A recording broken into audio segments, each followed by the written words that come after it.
Alright,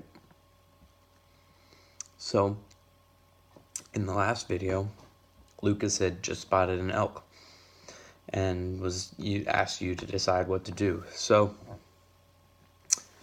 although you knew that Abby was pretty tired and that the sun was setting, you decided to do something crazy. You were feeling adventurous and you wanted to feel fun and feel alive, so you decided to chase after this elk.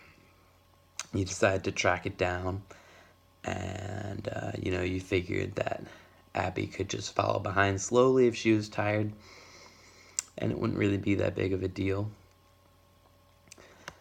So, you follow the elk for a while. You also thought that catching your own food is a lot more satisfying than growing it or being given it, so you decided this would just be something fun to do, so you just went for it.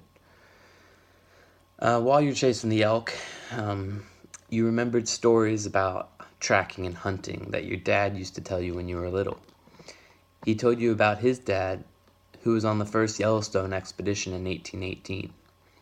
Your dad also told you about how Gardner was back in 1880 when it was first founded. He told you stories about Fort Yellowstone, the new fort that was founded less than a year ago.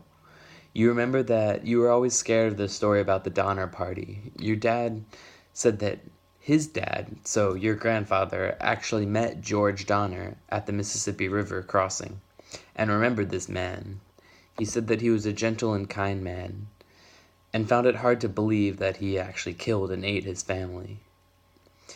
Your dad always said that people had to do crazy things to stay alive before he was born, and he should be thankful for what he has. He should be thankful for being born over here, and rather born back on the east of America and having to cross across the Oregon Trail.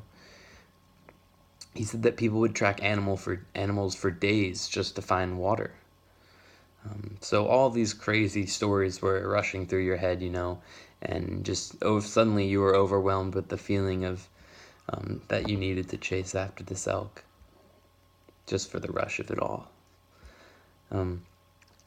So you knew a lot of the important steps when it came to tracking an animal because of school.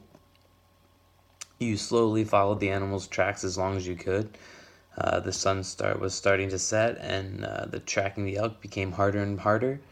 It started to rain a little bit, and by that time, there was just very little tracks at all. Eventually, you lose all hope of finding the elk, so you just decide to head home. You're a little sad that you couldn't find the elk, that you made Abby come all the way out here for nothing, that you didn't actually catch the elk. But you had a lot of fun running through the mountains and searching and following the elk, so Abby seems to be a little bit upset, a little angry at you for making her tag along and making her late also, but Lucas is really happy with you and glad that you had some adventure today and is really happy and thanks you for chasing after the elk with him. But anyways, you are pretty late after this. You don't come home on time. It's pretty dark by the time you get home, so